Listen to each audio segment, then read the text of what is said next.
Quand on parle des personnes étrangères, c'est toujours sous le prisme de la sécurité ou identitaire. Donc effectivement, on ne va pas se cacher, on ne se réjouit pas trop de la façon dont les étrangers, les personnes étrangères sont perçues, sont abordées lors de cette campagne électorale.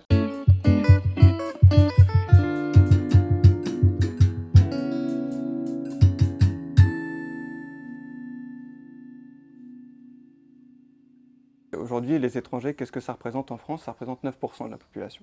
Ça représente 0,3% en termes de flux de la population française. Et à La Réunion, ça peut être encore moins? Les derniers chiffres que j'ai datent de 2013, donc la situation a un petit peu changé, et encore que, c'est 16 000 personnes. Donc à l'échelle de l'île, c'est assez... j'ai pas envie de dire que c'est dérisoire, mais c'est un chiffre qui est très faible. C'est 2% de la population. Par contre, qu'est-ce qu'il y a derrière? C'est que c'est 25% de la population carcérale en 2021. Au 1er janvier 2021, c'est 25% de la population carcérale qui est étrangère. Donc on voit un petit peu la disproportion. On comprend bien déjà que dans le parcours pénal, il y a effectivement des difficultés, des obstacles qui sont décuplés. On parle, nous, à la CIMAD, notamment de double peine. Le premier problème, c'est que c'est un problème qui est fantasmé.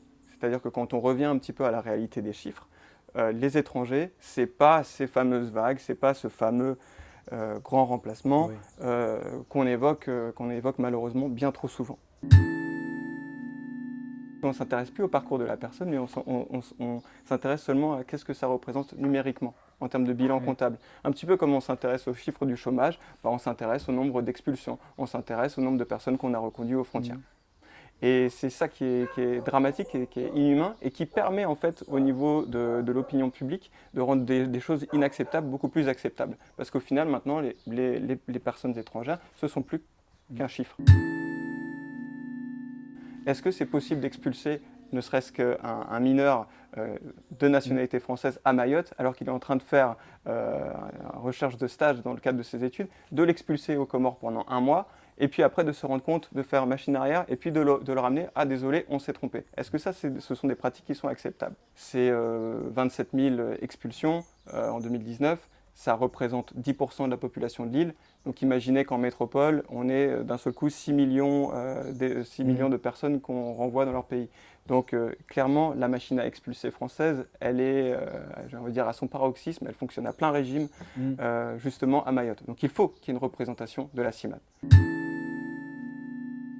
Quand on fait l'analyse cash flow, donc d'entrée et de sortie, en fait, on se rend compte que dans la plupart des pays de l'OCDE, le bilan est positif. C'est-à-dire qu'en fait, ce que les personnes étrangères ont payé en termes d'impôts notamment, ou de différentes cotisations sociales, c'est plus important que ce qu'elles ont coûté en termes de prestations sociales à l'État. Voilà, même toute la classe politique aujourd'hui s'est rangée derrière l'argument massu, l'immigration ça a un coût. En fait, la question elle est seulement morale. L'émigration déjà du sud vers le nord, ça représente moins de 30% d'immigration. Déjà, on aurait tendance à dire oui, en fait, ce sont toujours les pauvres qui viennent vers les pays riches pour une meilleure vie. Ça représente même pas 30%. Ça, c'est un chiffre qui est intéressant. La deuxième chose qui est intéressante, c'est que entre 75 et 93% des migrations internationales sont du pays d'origine vers un pays limitrophe. Donc ça veut dire que l'Europe, elle assume en fait un fardeau qui est extrêmement léger par rapport à d'autres pays. Quand on prend les 20 pays qui reçoivent le plus d'étrangers, la France n'y figure pas. Mais vous avez la Russie par contre qui y figure, l'Allemagne, les États-Unis, l'Arabie Saoudite. Donc l'omniprésence de cette question des personnes étrangères, ce flux complètement incontrôlé qu'il faut absolument réguler, c'est un fantasme. C'est un serpent de mer qui est porteur politiquement, mais qui n'a aucune réalité tangible. La France et les citoyens français, la classe politique française, se targuent d'être de nouveau terre d'accueil par rapport aux Ukrainiens. Regardez les citoyens français qui sont prêts à accueillir toute la misère du monde, pour reprendre l'expression de Rocard. Sauf que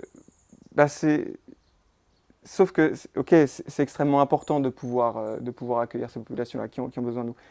Mais ça ne doit pas nous laisser oublier un petit peu les cimetières marins que sont la Méditerranée et puis l'océan Indien, juste à nos portes. À partir du moment où ce sont des morts entre Mayotte et puis les Comores, ça ne nous concerne plus vraiment. Alors que, par contre, là, c'est l'Ukraine qui est à la porte des immigrés qui passent par la Pologne. Ah là, par contre, ça nous concerne immédiatement. Peut-être que la question, c'est est-ce que c'est parce qu'ils sont blancs? Si vous avez aimé cette vidéo de Parallèle Sud, média réunionnais indépendant, partagez-la.